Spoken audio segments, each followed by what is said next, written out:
बहुत समय पहले सूरजपुर नाम के एक छोटे से गांव में गोपाल नाम का एक किसान रहता था।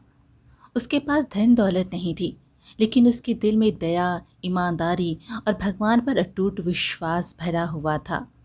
वह दिन रात मेहनत करता था, फिर भी उसकी गरीबी कम होने का नाम ही नहीं लेती थी।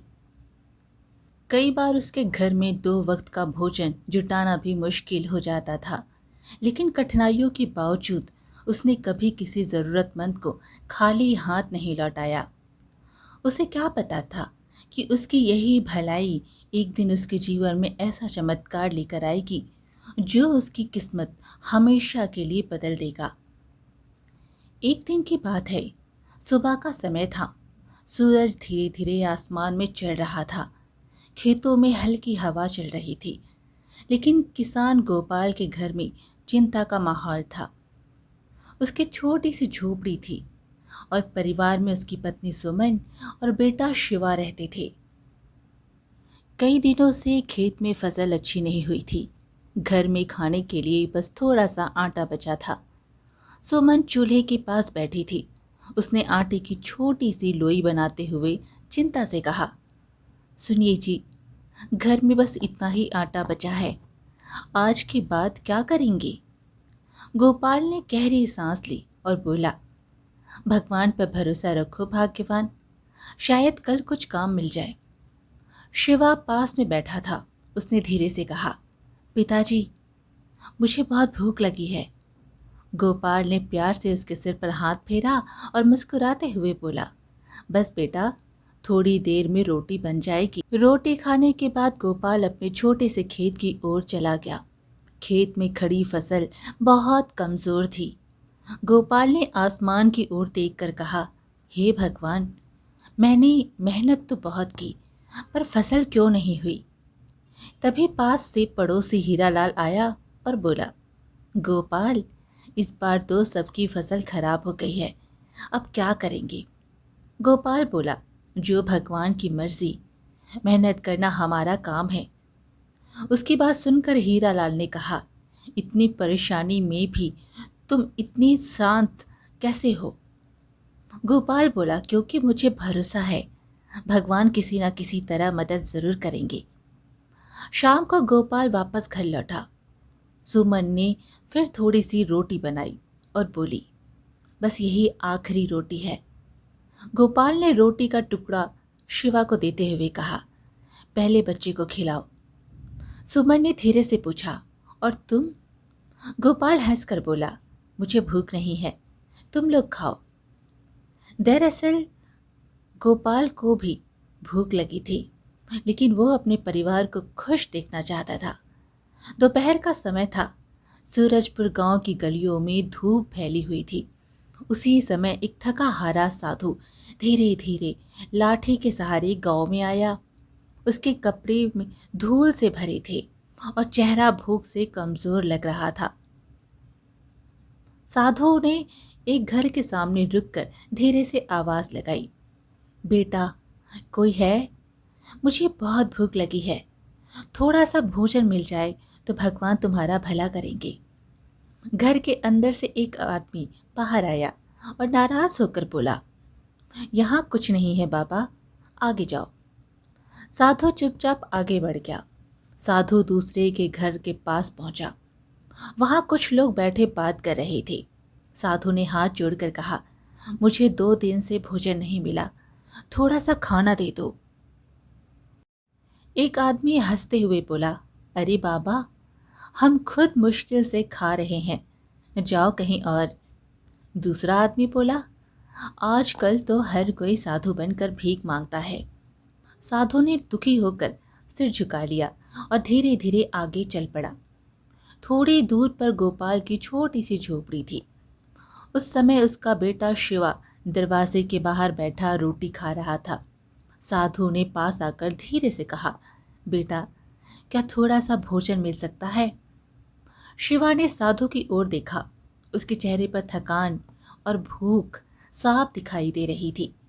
शिवा अंदर भागकर अपनी माँ से बोला, माँ, बाहर एक बाबा खड़े हैं, उन्हें बहुत भूख लगी है। सुमन ने उदासी से कहा, बेटा, घर में तो बस यही थोड़ी सी रोटी है।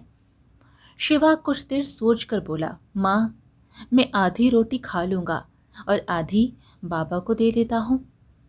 सुमन ने प्यार से कहा, ठीक है बेटा, अगर तुम्हारा दिल कहता है तो दे दो। शिवा बाहर आया और रोटी साधु को देते हुए बोला, बाबा, ये लीजिए। साधु की आंखों में खुशी चमक उठी। वो बोला, बेटा, तुम्हारा दिल बहुत बड़ा है, भगवान तुम्हें खुश रखे। शिवा मुस्कुराने लगा, लेकिन उसे पता नहीं था कि यह छोटा सा दया का काम आगे चलकर बड़ा चमत्कार बनने वाला है। शिवा ने जब साधु को रोटी दी तो साधु ने बड़े प्रेम से वह रोटी खाई। उसके चेहरे पर संतोष दिखाई दे रहा था। साधु ने शिवा के सिर पर हाथ रखकर कहा, बेटा, तुमने अपने हिस्से का भोजन मुझे दे दिया। तुम्हारा दिल बहुत पवित्र है। शिवा मुस्कुरा कर बोला, बाबा, आप बहुत भूखे लग रहे थे, इसलिए मैंने दे दिया। उसी समय गोपाल भी खेत से घर लौट आया। उसने साधु को देखकर हाथ जोड़कर कहा, नमस्ते बाबा, हमारे घर में ज़्यादा कुछ नहीं है, लेकिन अगर आपको आराम करना हो तो अंदर बैठ जाइए। साधु ने शांत स्वर में कहा, तुम लोग बहुत अच्छे हो, भगवान तुम्हारी दया ज़रूर देख रहे हैं। साधु थोड़ी देर तक चुपचाप बैठा रहा। फिर उसने घर के चारों ओर नज़र घुमाई। टूटी झोपड़ी, खाली मटका और सादा जीवन देखकर वो मुस्कुराया। साधु बोला, तुम लोग इतने गरीब हो, फिर भी दूसरों की मदद करते हो। क्या तुम्हें डर नहीं लगता कि खुद भूखे रह जाओगे? गोपाल ने धीरे से कहा, बाबा, अगर हमारे पास थोड़ा सा भी है और कोई उससे ज़्यादा ज़रूरतमंद है तो उसे दे देना चाहिए। यह तो इंसानियत है। साधु ने संतोष से सिर हिलाया और बोला, सही कहा तुमने, बहुत कम लोग ऐसा सोचते हैं। कुछ देर बाद साधु खड़ा हुआ। उसकी आंखों में एक अजीब सी चमक थी। साधु ने गहरी आवाज में कहा, मैं साधारण साधु नहीं हूँ, मैं इस गांव में लोगों के दिल की परीक्षा लेने आया था। शिवा हैरानी से बोला, सच में बाबा? साधु मुस्कुराया और बोला, हाँ बेटा, कई घरों में गया, लेकिन सब ने मुझे खाली हाथ लौटा दिया। सिर्फ तुम लोगों ने दया दिखाई। गोपाल ने विनम्रता से कहा, बाबा, हमने तो बस अपना कर्तव्य किया है। साधु ने हाथ उठाकर आशीर्वाद दिया और बोला, तुम्हारी इस सच्चाई और दया का फल बहुत जल्द तुम्हें मिलेगा। इतना कहकर साधु धीरे धीरे आगे बढ़ गया, लेकिन उसके शब्दों में छिपा रहस्य जल्द ही एक बड़े चमत्कार की शुरुआत बनने वाला था। शिवा की दी हुई रोटी खाकर साधु के चेहरे पर संतोष दिखाई दे रहा था। वो झोपड़ी के बाहर पेड़ के नीचे बैठा था। गोपाल और सुमन और शिवा उसके पास खड़े थे। साधु ने मुस्कुरा कर कहा, बेटा शिवा, तुमने अपने हिस्से की रोटी मुझे दे दी। यह बहुत बड़ा काम है। शिवा ने धीरे से कहा, बाबा, आप भूखे बहुत थे, मुझे लगा आपको ज़्यादा ज़रूरत है। सुमन ने विनम्रता से कहा, बाबा, हमारे घर में ज़्यादा कुछ नहीं है, फिर भी अगर हमने आपकी थोड़ी मदद की है तो हमें खुशी है। साधु ने उनकी ओर प्रेम से देखा और बोला, सच्ची मदद वही होती है जो दिल से की जाए। साधु धीरे धीरे खड़ा हुआ। उसने अपनी लाठी जमीन पर टिकाई और हाथ उठाकर आशीर्वाद देने लगा। साधु ने गहरी आवाज में कहा, हे भगवान, इस परिवार पर अपनी कृपा बनाए रखना। फिर उसने गोपाल की ओर देखकर कहा, तुम्हारे घर में कभी अन्न की कमी नहीं होगी। उसने सुमन की ओर देखकर कहा, तुम्हारे घर में हमेशा खुशियां बनी रहे। फिर उसने शिवा के सिर पर हाथ रखकर कहा, बेटा, तुम्हारा दिल बहुत पवित्र है, भगवान तुम्हें जीवन में बहुत सुख और सम्मान देंगे। शिवा की आंखें चमक उठी। गोपाल ने हाथ जोड़कर कहा, बाबा, आपका आशीर्वाद ही हमारे लिए सबसे बड़ा धन है। साधु मुस्कुराकर बोला, याद रखना, सच्ची दया कभी व्यर्थ नहीं जाती। भगवान सब देख रहे हैं। सुमन ने धीरे से कहा, बाबा, आपके आशीर्वाद से हमें नई उम्मीद मिल गई है। साधु ने आसमान की ओर देखा और शांत स्वर में बोला, जल्द ही तुम समझ जाओगे कि भगवान की कृपा कैसे काम आती है।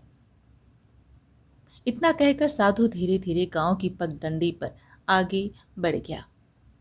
गोपाल का परिवार दरवाजे पर खड़ा उसे जाता हुआ देख रहा था। उनके दिल में अब एक नई उम्मीद और विश्वास जाग चुका था। अगले दिन सुबह गोपाल अपने खेत की ओर जा रहा था। उसके मन में साधु की बातें बार बार याद आ रही थी। गोपाल धीरे से बोला, साधु बाबा ने कहा था कि भगवान की कृपा होगी, पता नहीं सच होगा या नहीं। तभी शिवा भी उसके साथ चल पड़ा। शिवा बोला, पिताजी मुझे तो लगता है बाबा की दुआ जरूर काम करेगी। गोपाल मुस्कुरा कर बोला, अगर भगवान की मर्जी होगी तो जरूर कुछ अच्छा होगा बेटा। जब गोपाल अपने खेत में पहुंचा तो वह हैरान रह गया। कुछ दिन पहले जो फसल सूखी और कमजोर लग रही थी, अब वह हरी भरी दिखाई दे रही थी। गोपाल ने आश्चर्य से कहा, अरे यह कैसे हो गया? उसी समय पड़ोसी हीरालाल भी वहां आ गया और बोला, गोपाल तुम्हारे खेत की फसल तो बहुत अच्छी हो गई है, मेरे खेत में तो अभी भी सूखी है। गोपाल ने आसमान की ओर देखकर कहा, शायद यह सब भगवान की कृपा है। शिवा खुशी से उछल पड़ा और बोला, पिताजी देखो, साधु बाबा की दुआ सच हो रही है। उसी दिन दोपहर में गांव का मुखिया गोपाल के घर आया और कहने लगा, मुझे एक मेहनती आदमी की ज़रूरत है। शहर में एक बड़ा खेत है, वहां का काम मिलेगा। क्या तुम चलोगे? गोपाल हैरान होकर बोला, सच में मुझे काम मिल जाएगा? मुखिया मुस्कुरा कर बोला, हाँ, तुम्हारी मेहनत के बारे में सब जानते हैं। सुमन खुश होकर बोली, यह तो बहुत अच्छी खबर है। गोपाल ने हाथ जोड़कर आसमान की ओर देखा और बोला, हे भगवान, यह सब आपकी ही कृपा है। शिवा खुशी से बोला, बाबा अब हमारे घर में भी खुशी आएगी। उस दिन से धीरे धीरे गोपाल के परिवार की जिंदगी बदलने लगी। साधु की सच्चे दिल से दी गई दुआ अब सच होती दिखाई दे रही थी। कुछ ही दिनों में पूरे सूरजपुर गांव में यह बात फैल गई कि गोपाल के खेत में इस बार बहुत अच्छी फसल हुई है और उससे शहर में काम भी मिल गया है। एक दिन गांव के चबूतरे पर कुछ लोग आपस में बातें कर रहे थे। हीरालाल ने कहा, भाई यह तो बड़ा अजीब है, पहले गोपाल के पास कुछ भी नहीं था और अब उसकी किस्मत चमक गई। दूसरा आदमी बोला, हाँ, मैंने भी सुना है कि उसके घर अब अनाज की कमी नहीं रही। तभी तीसरा आदमी बोला, कहीं उस दिन आए साधु की दुआ का असर तो नहीं? सब लोग एक दूसरे की ओर देखने लगे। उसी समय एक आदमी बोला, अगर वही साधु फिर से गांव में आ जाए तो हम भी उसे खाना खिलाएंगे, शायद हमारी किस्मत भी बदल जाए। दूसरा आदमी हंसते हुए बोला, हाँ, इस बार अगर साधु आया तो उसे खूब अच्छा भोजन देंगे ताकि हमें भी वैसी ही दुआ मिल जाए। हीरालाल थोड़ा सोच कर बोला, लेकिन उस दिन तो हम सब ने साधु को मना कर दिया था। एक आदमी शर्माते हुए बोला, तब हमें क्या पता था कि उसकी दुआ से इतना फायदा होगा। तभी गोपाल वहां से गुजर रहा था। उसने उनकी बातें सुन ली। गोपाल मुस्कुराकर बोला, भाइयों, दुआ लालच से नहीं मिलती। एक आदमी ने पूछा, तो फिर कैसे मिलती है? गोपाल ने शांत स्वर में कहा, जब दिल से दया होती है और बिना किसी उम्मीद के मदद की जाती है, तभी भगवान खुश होते हैं। सब लोग चुप हो गए। हीरालाल ने सिर झुकाकर कहा, गोपाल, तुम सही कह रहे हो। उस दिन हमने साधु की मदद नहीं की, इसलिए हमें वो कृपा नहीं मिली। गोपाल ने धीरे से कहा, भलाई हमेशा सच्चे मन से करनी चाहिए, किसी लाभ की उम्मीद से नहीं। उस दिन गांव के लोगों को समझ आ गया कि भगवान की कृपा लालच से नहीं, बल्कि सच्ची दया और अच्छे दिल से मिलती है। आज की कहानी यहीं पर समाप्त हुई। फिर मिलेंगे एक और कहानी के साथ। कहानी पसंद आए तो कमेंट में हरे कृष्णा ज़रूर लिखें। चैनल को सब्सक्राइब करना बिल्कुल ना भूलें। धन्यवाद।